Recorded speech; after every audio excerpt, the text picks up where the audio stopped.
Hizkia berumur 25 tahun pada waktu ia menjadi raja, dan 29 tahun lamanya ia memerintah di Yerusalem. Nama ibunya ialah Abia anak Zakaria. Ia melakukan apa yang benar di mata Tuhan, tepat seperti yang dilakukan Daud bapa leluhurnya. Pada tahun pertama pemerintahannya, dalam bulan yang pertama, ia membuka pintu-pintu rumah Tuhan dan memperbaikinya. Ia mendatangkan para imam dan orang-orang Lewi dan mengumpulkan mereka di halaman sebelah timur. Katanya kepada mereka, "Dengarlah, hai orang-orang Lewi, sekarang kuduskanlah dirimu dan kuduskanlah rumah Tuhan Allah nenek moyangmu. Keluarkanlah kecemaran dari tempat kudus, karena nenek moyang kita telah berubah setia. Mereka melakukan apa yang jahat di mata Tuhan Allah kita, telah meninggalkannya. Mereka telah memalingkan muka dari kediaman Tuhan dan membelakanginya. Bahkan mereka menutup pintu-pintu balai rumah Tuhan dan memadamkan segala pelita. Mereka tidak membakar korban ukupan dan tidak mempersembahkan korban bakaran bagi Allah orang Israel di tempat kudus. Sehingga murka Tuhan menimpa Yehuda dan Yerusalem. Ia membuat mereka menjadi kengerian, kedahsyatan dan sasaran sungitan, seperti yang kamu lihat dengan matamu sendiri. Karena hal itulah nenek moyang kita tewas oleh pedang, dan anak-anak lelaki dan anak-anak perempuan kita beserta istri-istri kita menjadi tawanan. Sekarang aku bermaksud mengikat perjanjian dengan Tuhan Allah Israel, supaya murkanya yang menyala-nyala itu undur daripada kita. Anak-anakku, sekarang janganlah kamu lengah, karena kamu telah dipilih Tuhan untuk berdiri di hadapannya, untuk melayani Dia, untuk menyelenggarakan kebaktian dan membakar korban baginya." Demikianlah pembacaan Alkitab. Hendaklah firman Tuhan dengan segala kekayaannya Dia menetap di antara kamu, dan ucaplah syukur kepada Allah.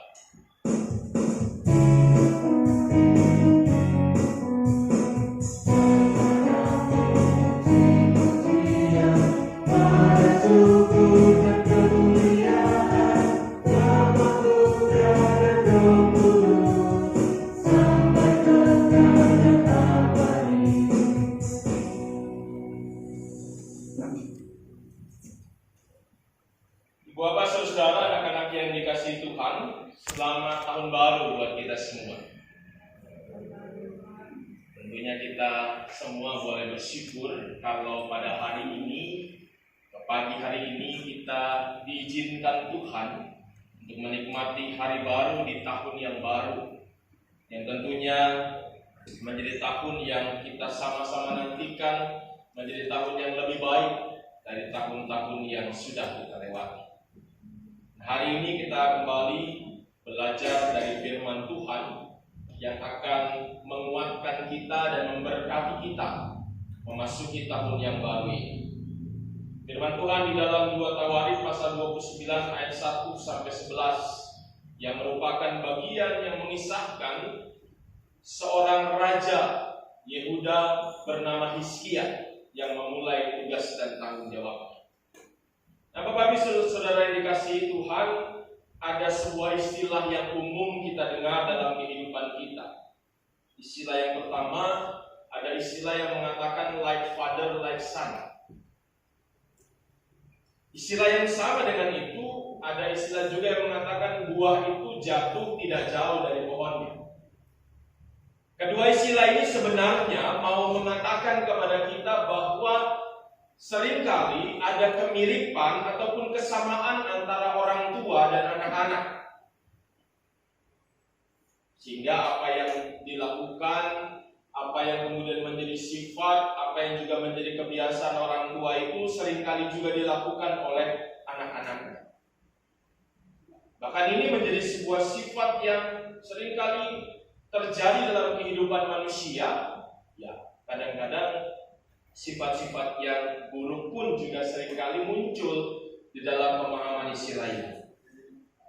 Namun ternyata Bapak Ibu Saudara, kalau kita membaca kisah tentang Raja Hizkia, istilah yang tadi saya sampaikan ternyata tidak semuanya benar.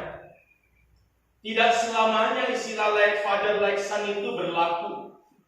Tidak selamanya istilah buah jatuh tidak jauh dari pohonnya itu berlaku. Kenapa? Karena kita lihat Bapak Ibu Saudara, dalam pasal 28 kitab 2 Tawarik ini diceritakan tentang sosok ayah dari Hizkia yang namanya Ahaz. Kita akan mulai dari Ahaz dulu. Apa yang dilakukan Ahaz? Ahaz itu adalah seorang raja Yehuda, raja yang ke-12. Kita lihat bersama-sama dalam pasal 28 diceritakan ada beberapa hal yang dilakukan oleh Ahaz yang ternyata itu semua tidak menunjukkan dia sebagai seorang raja yang dipilih Tuhan untuk memimpin bangsa Yehuda. Yang pertama dikatakan dalam pasal 28, ia adalah orang yang tidak melakukan hal yang benar di mata Tuhan. Yang pertama yang pertama Ahaz itu sifatnya adalah tidak melakukan yang benar di mata Tuhan. Artinya apa? Bahwa dia melakukan kejahatan. Dia melakukan hal-hal yang tidak berkenan di hadapan Tuhan. Dia melakukan hal-hal yang bertentangan dengan apa yang Tuhan kehendaki. Dan itu kan dilakukan oleh Ahaz. Jadi yang pertama kita lihat bahwa Ahaz melakukan hal yang tidak benar di mata Tuhan. Yang kedua dikatakan juga dalam pasal 28 itu dia bahkan berpaling dari Tuhan.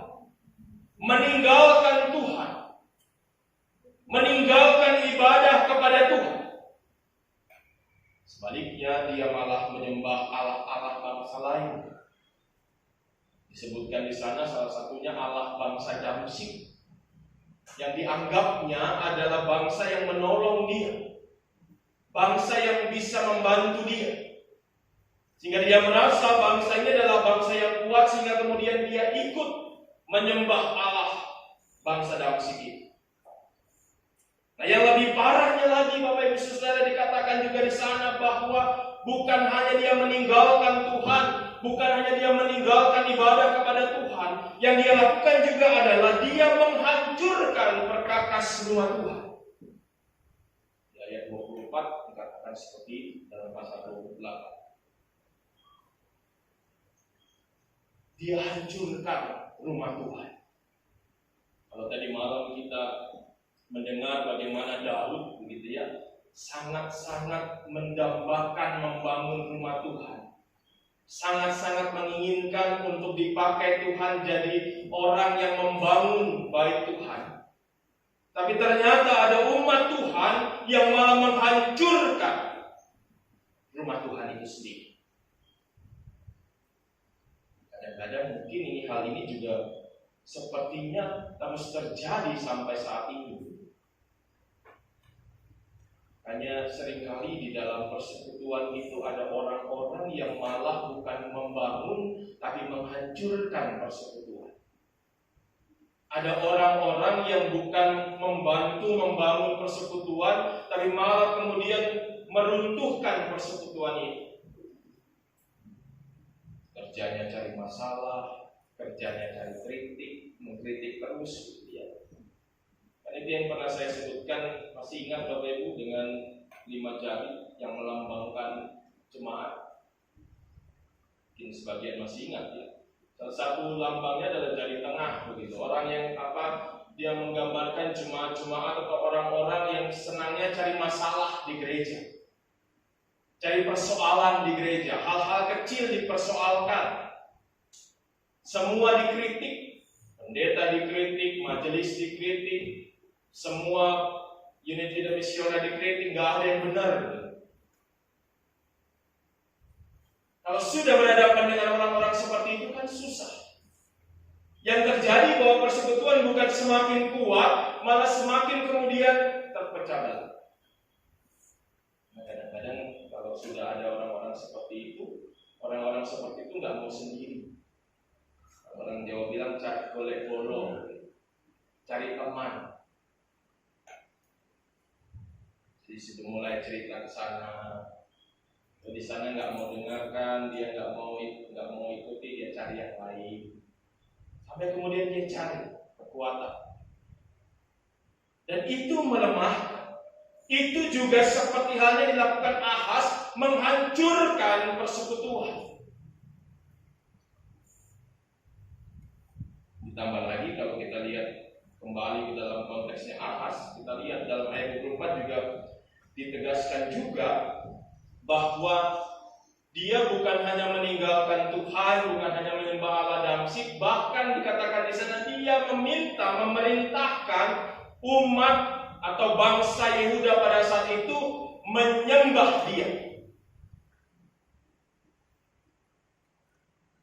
Jadi orang-orang harus sembah dia. Dia bikin patung-patung, dia bikin simbol-simbol tentang dia, begitu ya. Dia perintahkan semua orang untuk menyembah dia. Dia merasa bahwa dia itu hebat. Artinya itu tindakan-tindakan yang dilakukan oleh Ahaz, yaitu raja yang adalah juga ayah dari Hizkia. Hasil dari itu semua, Bapak Ibu, ditunjukkan.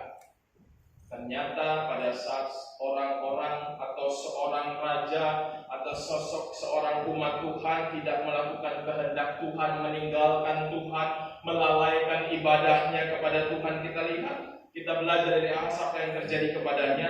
Yang pertama di ayat yang kelima, dia dikalahkan. Dalam pasal 28 dikatakan Ahaz atau Yehuda dikalahkan. Di ayat yang ke-19 juga ditegaskan dia atau Yehuda direndahkan. Itu semua karena apa? Karena Tuhan murka kepadanya. Karena Tuhan marah kepadanya. Tuhan tidak ingin bahwa dia meninggalkan. Dengan semua yang terjadi, Tuhan izinkan supaya dia menyadari siapa Tuhan yang sesungguhnya. Jadi Allah Israel waktu itu murka dan mengizinkan kekalahan terjadi kepada Yehuda. Ini dampak dari hal-hal yang tidak benar dilakukan. Ini dampak dari perbuatan-perbuatan yang tidak sesuai dengan kehendak Tuhan dilakukan. Ini dampak saat kita meninggalkan Tuhan, meninggalkan ibadah kepada Tuhan. Kita lihat ada dampak yang terjadi kalau kita belajar dari Ahaz. Ini kita belajar di sini bagaimana kita juga diingatkan lewat kisah Ahaz, begitu ya, bahwa kita pun jangan pernah meninggalkan Tuhan. Jangan kemudian kita sebagai orang yang mengaku anak-anak Tuhan malah menjauhkan diri kita dari ibadah. Apapun itu alasannya. Kita belajar bagaimana kalau itu semua kita lakukan, Tuhan tidak suka. Nah, itu adalah Ahaz. Kemudian kembali saya katakan bahwa ternyata Ahaz yang dilakukannya tidak sama dengan apa yang dilakukan anaknya. Ini diceritakan dalam perikop bacaan kita pada hari ini. Kalau tadi saya katakan ada ungkapan yang menunjukkan ada kemiripan, kesamaan orang tua, ternyata Hizkia yang adalah notabene anak dari Ahaz tidak melakukan hal yang sama dengan bapak. Tapi ada yang menarik juga Bapak Ibu. Tadi saya juga membaca satu bagian pada pasal 28 ayat 3 itu disebutkan di sana salah satu hal yang dilakukan Ahaz adalah hal yang sangat-sangat kejam. Dikatakan di sana ia membakar juga korban di lebak Ben Hinnom dan membakar anak-anaknya sebagai korban dalam api. Itu luar biasa di Ahaz, luar biasa jahatnya gitu ya. Anak-anaknya dia korbankan. Anak-anaknya dia dia bakar sebagai korban bakaran. Artinya dengan begitu saya juga kemudian bisa menyimpulkan ya tidak semua, yang pertama tidak semua anaknya dibakar, dikorbankan. Salah satunya adalah Hizkia. Dia selamat. Dan saya juga menyimpulkan bahwa keselamatan yang diterima oleh Hizkia sehingga dia tidak dibakar oleh sang ayah itu karena rencana Tuhan, bukan karena lupa, begitu ya. Memang tidak disebutkan secara gamblang kenapa Hizkia sampai selamat, akhirnya bisa jadi raja menggantikan Ahaz. Padahal tadi di ayat yang ketiga dikatakan Ahaz membakar anak-anaknya. Ya, mungkin juga anaknya banyak karena selir-selirnya juga banyak. Tapi yang jelas bahwa kita kembali kepada Hizkia yang memang direncanakan Tuhan pada akhirnya menggantikan sang ayah Ahaz. Berbeda dengan ayahnya.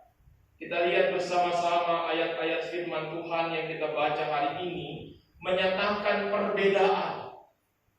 Kalau tadi dikatakan Ahaz melakukan hal yang tidak benar di mata Tuhan, Hizkia di ayat kedua dikatakan ia melakukan apa yang benar di mata Tuhan. Jadi beda ya. Kalau bapaknya ini tidak benar di mata Tuhan, anaknya benar di mata Tuhan. Yang kedua, kalau kemudian tadi saya katakan juga menurut firman Tuhan bahwa sang ayah meninggalkan Tuhan, bahkan kemudian juga meninggalkan ibadah, bahkan juga kemudian menghancurkan perkakas rumah Tuhan. Kita lihat dari ayat-ayat yang kita baca tadi, Hizkia membangun kembali persekutuan dalam rumah Tuhan. Dimulai dengan dia memperbaiki, mendatangkan para imam-imam, kemudian dia menguduskan kembali rumah Tuhan yang ada pada saat itu. Jadi artinya Bapak Ibu kita lihat bahwa dia lakukan semua hal yang bertentangan dengan sang Bapa. Bahkan dia perintahkan seluruh Yehuda untuk kembali kepada Tuhan. Jadi kalau bapaknya suruh orang-orang Yehuda menyembah dia, menyembah Allah-Allah lain, Allah-Allah bangsa lain, begitu ya. Hizkia mengembalikan hakikat orang-orang Yehuda yang adalah umat Tuhan ini untuk kembali menyembah Tuhan, menyembah Allah Israel, Allah Abraham, Allah Ishak dan Allah Yakub. Allah yang selama ini memberkati mereka, Allah yang selama ini menyertai mereka. Namun Allah yang juga selama ini mereka lupakan dalam kehidupan mereka. Jadi Hizkia melakukan hal yang kebalikan dari apa yang dilakukan sang Bapa. Jadi memang dari sini kita belajar satu sisi memang bahwa ada masa-masa, ada juga hal-hal yang mengingatkan atau memperlihatkan orang tua itu punya kesamaan dengan anak-anaknya. Tapi di sisi lain juga terkadang akan berbeda juga. Tapi yang jelas bahwa kita juga selalu belajar untuk terus mendidik, untuk terus mengajar anak-anak kita supaya mereka juga baik di mata Tuhan. Nah, pertanyaannya muncul. Kenapa Hizkia melakukan ini? Kenapa Hizkia bisa berbeda dari sang ayah? Satu jawaban yang tadi saya sudah katakan adalah bahwa memang itu semua pastinya adalah rencana Tuhan. Itu sudah tidak bisa ditolak lagi, dia rancangan Tuhan yang baik. Tetapi kita lihat juga sebagai sosok seorang yang juga melihat, mengamati, yang juga senantiasa boleh menyaksikan dan mengalami pengalaman-pengalaman kehidupan. Hizkia belajar dari sejarah. Dia belajar dari sejarah bagaimana raja-raja sebelumnya, termasuk ayahnya, melakukan hal-hal yang tidak benar di mata Tuhan. Jadi Bapak Ibu, kalau kita baca dalam kitab 2 Tawarikh ini, pasal-pasal sebelumnya itu kan bercerita banyak tentang raja-raja Yehuda. Dan kita bisa lihat bagaimana ada dinamika di sana. Ada raja-raja yang baik, tetapi lebih banyak raja-raja yang tidak benar. Bapak Ibu bisa baca itu. Jadi Hizkia belajar dari kisah itu. Khususnya dia belajar dari sang ayah. Dia melihat sang ayah memutuskan bahwa dia tidak mau seperti sang ayah. Dia mau lebih baik. Dia tahu bahwa sejarah itu menyaksikan kepadanya bahwa kalau kita hidup dalam hal-hal yang tidak benar, maka hukuman Tuhan yang datang. Kalau orang sudah meninggalkan Tuhan, maka murka Tuhan hadir dalam kehidupan. Jadi ini yang kemudian dipelajari oleh Hizkia. Dia renungkan ini. Dia kemudian memutuskan dalam kehidupannya. Belajar dari sejarah masa lalu.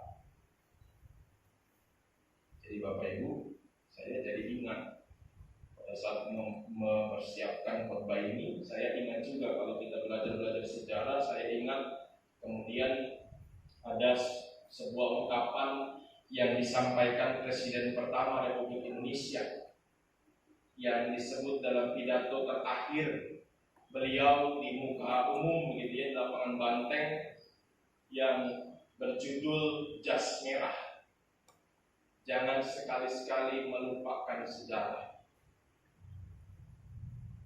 Artinya bahwa sejarah itu penting. Penting untuk kita belajar. Belajar bagaimana kita akan bersikap kemudian. Jadi penting bukan kemudian untuk kita terus hidup dalam sejarah, untuk terus kita hidup di masa lalu. Karena kadang-kadang kan banyak orang seperti itu, tidak bisa move on. Banyak orang maunya, termasuk di dalam gereja, gitu ya, selalu ada ungkapan-ungkapan yang muncul. Dulu nggak begini, Pak Pendeta. Dulu itu nggak seperti ini. Dulu ini saya begini. Dulu ini saya begitu. Dulu. Betul bahwa itu menjadi pengalaman. Tetapi kita juga belajar bahwa perkembangan kehidupan menuntut kita juga berubah dalam kehidupan kita. Berubah untuk lebih baik. Sehingga sejarah yang kita lewati ini, sejarah masa lalu yang sudah berjalan ini, kita jadikan pelajaran. Supaya saya bisa melangkahnya lebih baik. Supaya saya melangkah ke depan itu bisa belajar dari kesalahan-kesalahan, kekurangan-kekurangan. Saya tidak mengulangi lagi seperti keledai masuk di lubang yang sama. Harusnya seperti ini. Kehidupan kita kan tidak statis. Baik kehidupan pribadi, kehidupan keluarga, bahkan kehidupan gereja itu tidak statis. Kalau Bapak Ibu juga kemudian meminta gereja menjadi statis, kita juga harus berkaca dari kehidupan keluarga kita semua. Kalau kita belajar dari sejarah kehidupan keluarga kita, kan keluarga kita juga nggak statis, nggak gitu-gitu aja. Gitu. Zaman dulu sama zaman sekarang itu sudah berbeda. Jangankan dulu begitu ya, zaman masih 10 tahun yang lalu saja sudah berbeda dengan sekarang.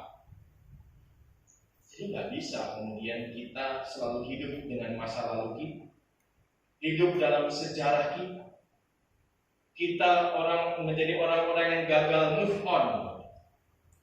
Tapi biarlah sejarah yang kita miliki, kita belajar dari Hizkia untuk juga belajar dari sejarah itu supaya kita bisa melangkah ke depan.